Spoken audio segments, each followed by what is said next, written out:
This is James Corbett of the Corbett Report coming to you on the 18th day of July 2011 here in Japan, and across the dateline I'm joined by Peter Dale Scott, the author of such books as Drugs, Oil, and War, The United States in Afghanistan, Colombia, and Indochina, and American War Machine, Deep Politics, The CIA, Global Drug Connection, and The Road to Afghanistan. It's a pleasure and an honor to have you back on the program today, Peter Dale Scott. Thank you very much for joining us. Well, thank you for having me.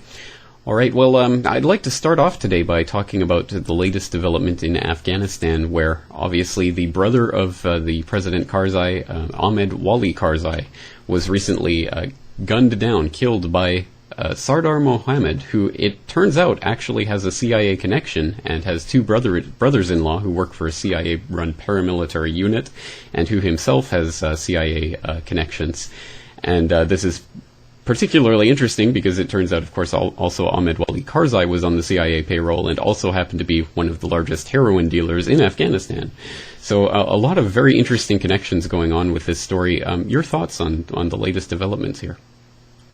Well, I don't know who was behind. I'm sure somebody was behind. It wasn't a personal thing. But why this killing is so important for the politics of Afghanistan and the drug trade in Afghanistan is that Ahmed Wali Karzai, the half-brother of Hamid Karzai, was the main power in Kandahar. And Kandahar, most of the drugs now are grown in the south. And it's really virtually impossible, I think, for somebody to be in power in Kandahar and not be deeply involved in the drug trade, because the drug trade is the way that part of it's the economy for that part of the country. It's basically the economy for the whole of Afghanistan, or the dominant element, but it is totally the economy of Kandahar. And you take his Ahmed Wali Karzai's predecessor, who was Gul Agha Sherzai. He was a CIA asset and probably one of the biggest drug traffickers in the country, possibly even more directly involved in the drug trade than Ahmed Wali Karzai. And before that, you had, what was his name, Akhundzada. The DEA found, I think, 9 tons of heroin in his office. And when that hit the news, he couldn't be the governor of Kandahar anymore. So they made a big announcement that Akhundzada would no longer be the governor in Kandahar. But at the end of the announcement, he said he's being appointed to the Senate. So you see how involved the Karzai government in Kabul, which has a tenuous control even over the north, but is the heart of the opposition is coming from the Pashtuns in the south. And to maintain any kind of control over the south, they appoint somebody who's connected both to the government and to the drug trade. And that's just the way it is. And this has to be stressed, particularly for an American audience, because if they're reading the American media, they're always hearing about drugs and the Taliban, drugs and the Taliban. Well, it is true that the Taliban, like everyone else, are being financed by the drug trade as well, but their share, the Taliban share of the drug trade is relatively small compared to the coalition of local powers, warlords, whatever you want to call them, throughout the country, who have made an alliance with Karzai. Sometimes you could say they're like Ahmed Wali Karzai, obviously very close to Karzai.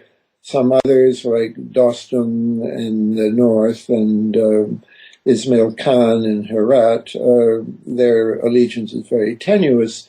But they, all of these people, I think, it's not that they are criminal by instinct or inclination, it's that is the name of the game of power in Afghanistan. And I never stop saying that America plays a great share of the responsibility for this by having deliberately, consciously destabilized Afghanistan back in 78, 79, in order, is Brzezinski virtually boasted later on, in order to draw the Soviets in, to use Brzezinski's phrase, to give the Soviet Union their Vietnam. Brzezinski probably thought that was pretty clever at the time, but we have this disaster, which it's hard to see any end to, really, because it's conflict that has bred the drug trade. And I want America to stop putting boots on the ground in Afghanistan, but I have no illusion. I don't think for a second that that means there will be an end to the conflict. It will perhaps remake it again an Afghan conflict if we can keep other great powers out. But one of the things that the drug trade is doing is people are exporting their drugs and bringing back in arms for the coming battle that everyone foresees when the United States is no longer the chief power in the country. So it's a terrible situation, and the one easy thing to say is that it was a mistake for America to stir things up there in the first place. Indeed. Well, you raise the point that in the American media, the drugs and the Taliban are always linked in the popular imagination and in the media, but we saw the rather remarkable development last year of using the excuse that, of course, the Taliban can profit from the drug trade, that the U.S. military now has an official policy of guarding and protecting the opium crops, the poppies, the fields. And we saw reporting from ABC News and from Fox News and other media outlets actually reporting from the field and interviewing the troops who are actually now guarding the poppy fields. Not remarkable, I suppose, insofar as it was unexpected or unknown by those who have been following it, but perhaps remarkable for the fact that the media is now openly covering this fact. What do you make of those kinds of developments and the now open admission of this type of activity? Well, of course, progressively over the years, it's become clearer and clearer that the coalition that Karzai is at the head of is a coalition of people whose local authority is linked to the drug trade. So it's not a secret. And of course, and I think that I myself, just in recent weeks, had not realized to which having the drug trade throughout the country has so criminalized the security forces, the police, and to some extent the Afghan army, that we're seeing a great rise in other forms of crime as well: kidnapping, child prostitution, really virtually child slavery, that children are kidnapped and put in, not for ransom, but just to be put into brick factories or refineries.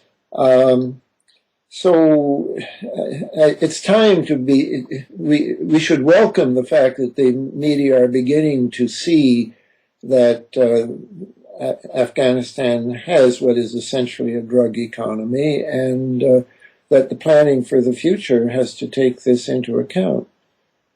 Nobody has a very good solution. The Russians are pushing the Americans to go into crop eradication, which America tried for a while, but they realized that that was just driving people into the arms of the Taliban, so they've given it up. And I'm glad they have, because the peasants are not the instigators of the trade. They're faced with a choice where they can grow wheat or they can grow poppy, and I think that it's a ratio of like 30 to 2 or something, the relative difference in price.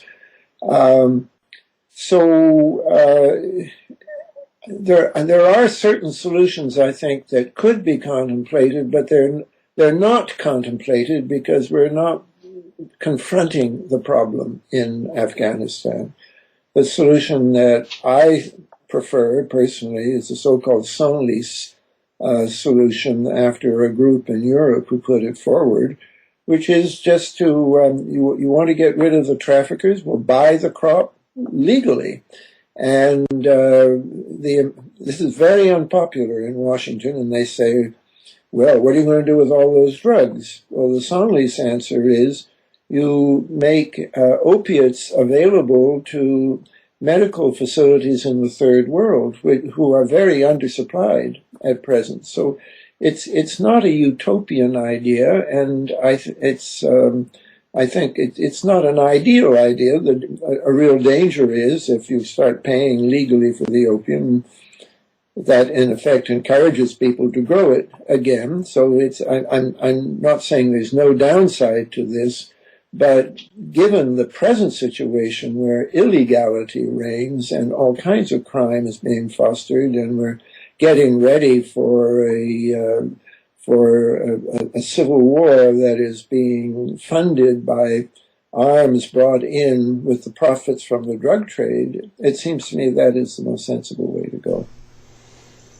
Well, you make the very important and I think obvious distinction between the peasants who are really growing these poppies as sustenance, as a necessity, and then of course the drug trade itself, which is an entirely different beast. And we can take a look at the idea of a drug trade. Obviously, there is a way in which this heroin is leaving the country and is getting out to Europe eventually and to America, and 90% of the world's heroin is supplied from Afghanistan. So obviously the drug trade must...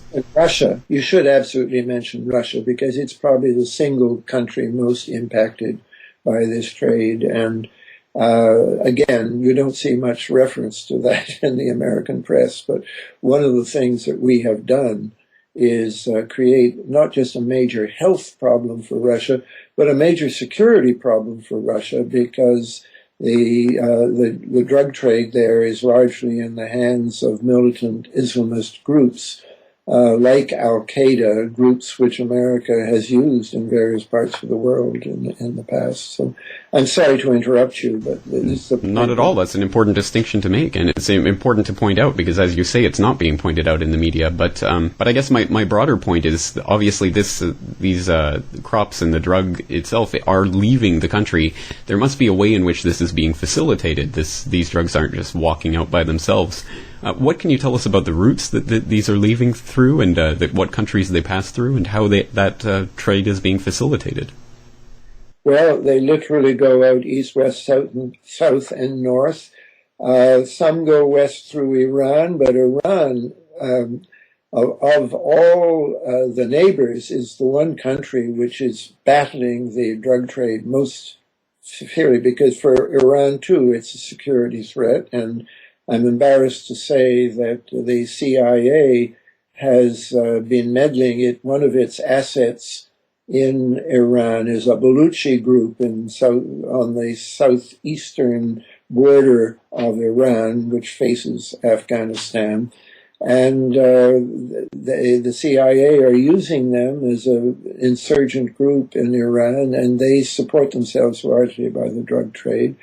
Some of it goes to Pakistan, the ISI, the Pakistani intelligence.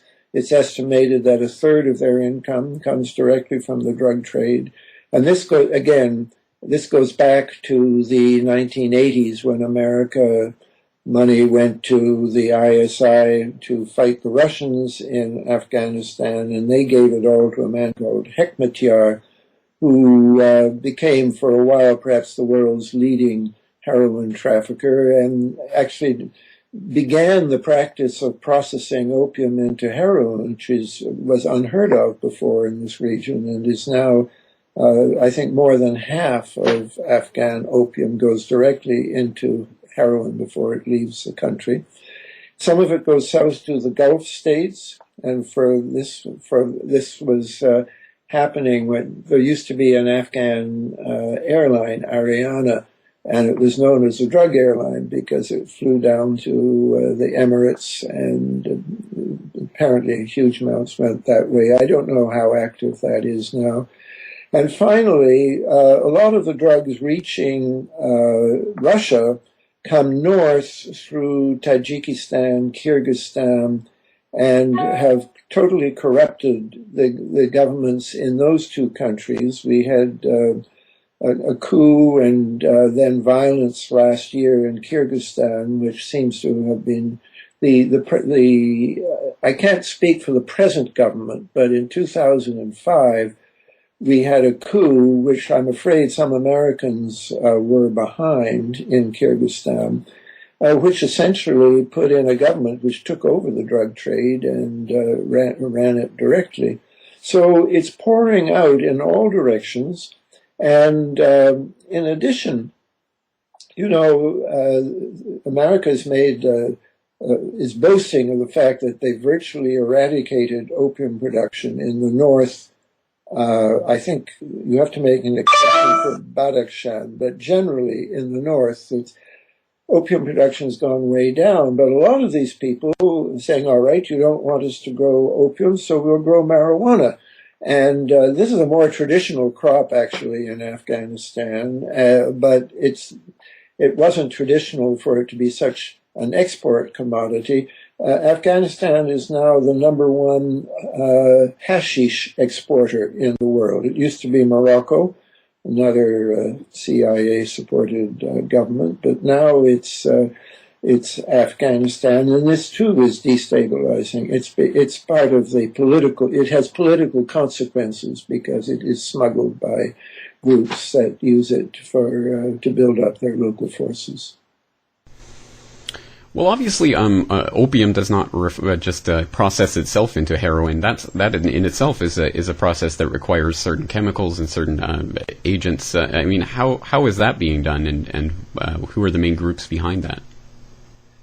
I can't name groups, but I've thought a lot about this, and what I'm saying now is a bit speculative, but I think it holds up.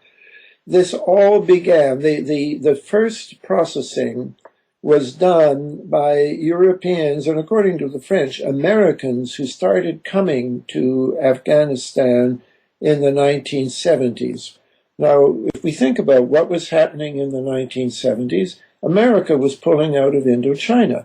Up until then, Burma, Laos, northern Thailand, the so-called Golden Triangle, it had totally dominated the global production of opium. But as the Americans pulled out, the political system that protected the traffickers and so on was beginning to collapse. And it's quite striking that as the Americans pulled out of Vietnam, opium production in the Triangle went down, and at the same time, simultaneously, opium production in the Golden Crescent, between the border between Pakistan and Afghanistan, began to increase. And the same pattern again repeated in the 90s. You still had a certain amount of opium production in the 1990s in the Golden Triangle, but there was a very energetic UN-backed program to do crop substitution and to eliminate opium production in the Triangle. You cannot say it's been eliminated, but in the 90s it did go down. And the interesting thing is, and here the statistics are really remarkable, as it went down in the Triangle, it increased in the Golden Crescent, so that the total production between the two areas was roughly the same.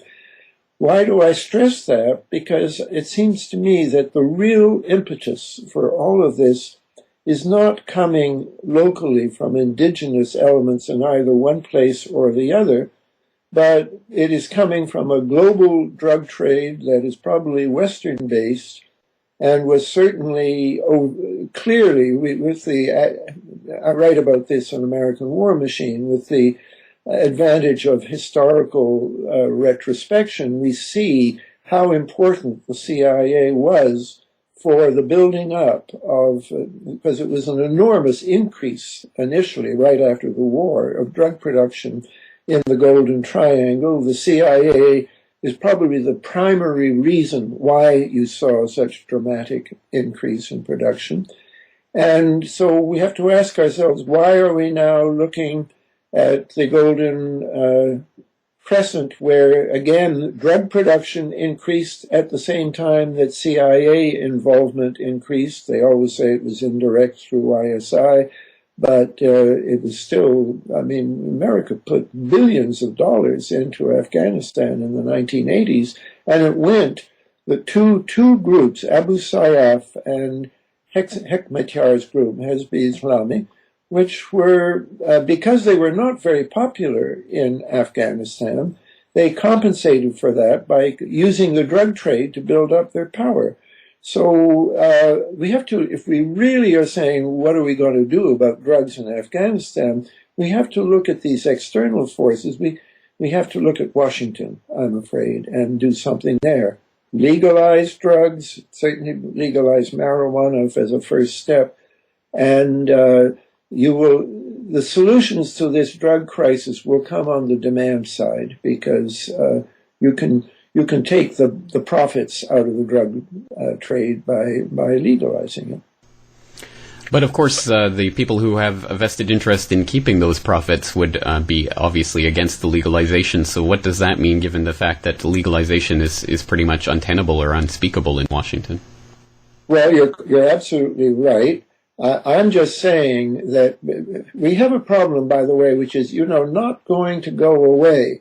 No one should think that if America just pulls out of Afghanistan, that drugs will cease there, because now it is more. I mean, you had a relatively prosperous Thailand that was beginning to develop a real mixed economy to replace the drug economy. Nothing like that's happening in Afghanistan. There will be some export of raw materials and things, possibly a pipeline or two, but it's a very real problem, and there won't be any solutions until we see what the problem is, what are the major forces driving the problem. And that's why I think it's good to point things out, even though you're absolutely right. There is no chance today that Washington would legalize drugs. Banks are, illegal drug money laundering has affected virtually all the major banks in America. The one bank, it's gone now, Wachovia Bank, admitted to processing over 100 million, but the real figure was probably much higher than that. But it's wrong to single out the Wachovia Bank, because the real profits. Another factor which is not mentioned enough is that probably 80% of the profits in the drug trade are not made in the country of origin; they're made in the countries of consumption. They estimate that the drug the dollar amount of drugs leaving Afghanistan is $4 billion, but the total drug, I'm just talking about opium heroin here, the total opiate market, which is 93% of it coming from Afghanistan, the total market is something like at least 65 billion. So you can see that the 4 billion that Afghanistan makes out of this is small potatoes compared to the money that's made in the countries of consumption. And that money is banked in Western banks. And we had Mr. Da Costa, the head of the UN Drug Office, who said that he knew of banks that only survived the crisis in 2008 because of the drug money that flowed into them.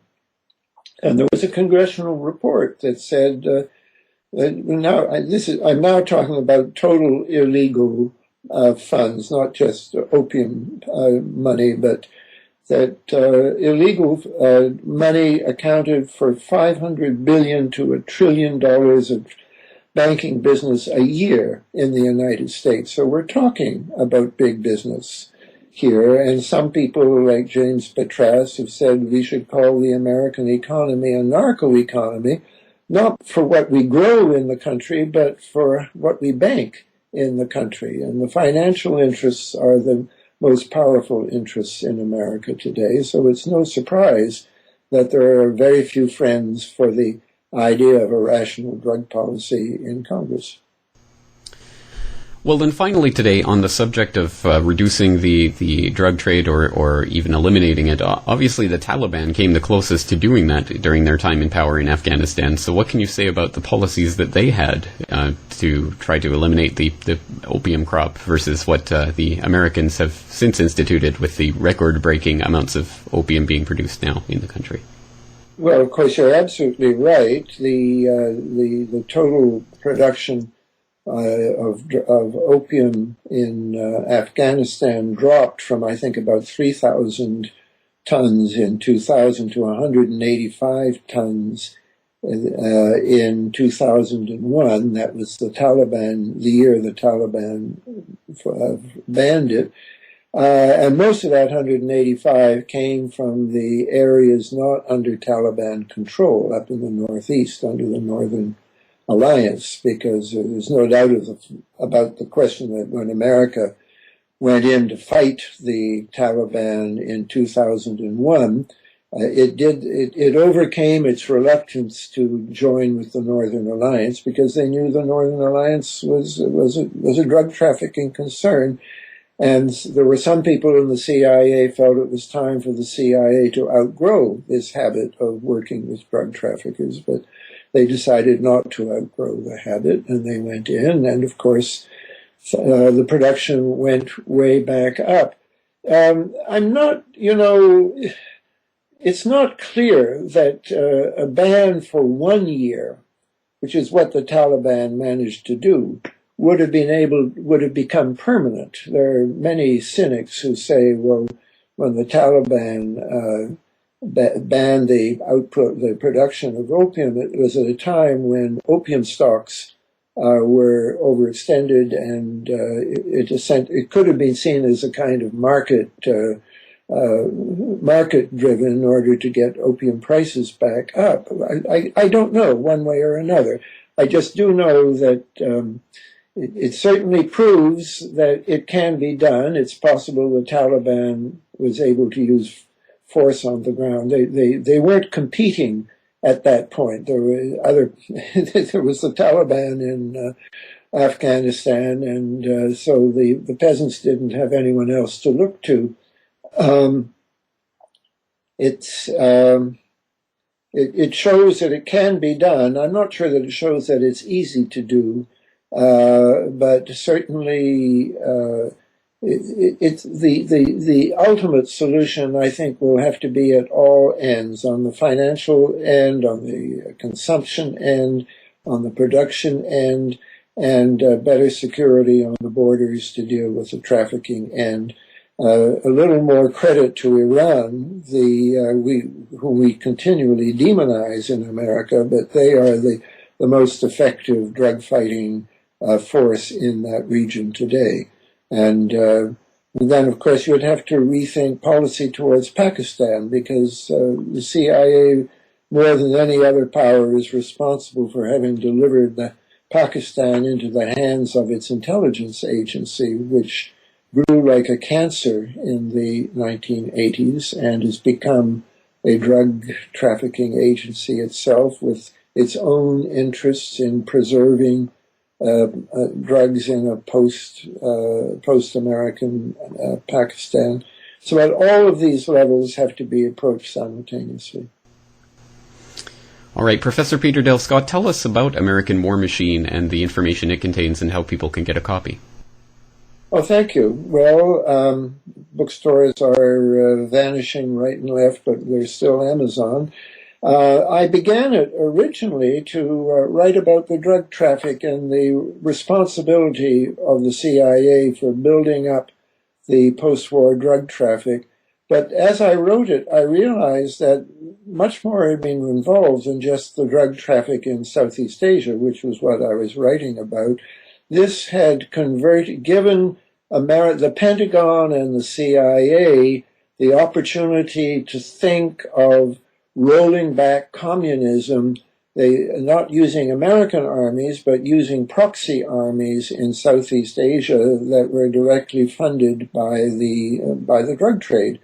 Now, it's quite well known that the first American attempt to do this was to build up a Kuomintang KMT pro-Chiang Kai-shek remnant army in Burma. And that's been written about a great deal and written off as a kind of fiasco. What has not been written about, and I wanted to draw attention to, was that in the 1950s, the CIA started fresh by building up its own proxy army in Thailand, nominally part of the Thai Border Patrol, But in fact, a CIA creation, and one which the man who started it for the CIA admitted in an oral history that they funded their activities by the KMT armies would grow the drugs in Burma and bring it down into Thailand. And then this was all by prearrangement. His group, Paru, P-A-R-U, Paru would go up, raid the camp, the KMT having withdrawn. So there was maybe a few token shots were fired, but it was not a battle. Then the Paru people would take the opium down to Bangkok and get a reward for turning it in. And that's what funded Paru. Paru started the Second Indochina War, which we think of as the Vietnam War. But it actually began in Laos. It began with an army coming in from Thailand, this Paru, and helping to oust a democratically elected neutralist president. You have to remember that Allen Dulles equated neutralists with communists. This was the beginning of active rollback. America became involved in a war of its own creation using this proxy army, which they then supplemented with a Hmong drug-financed army.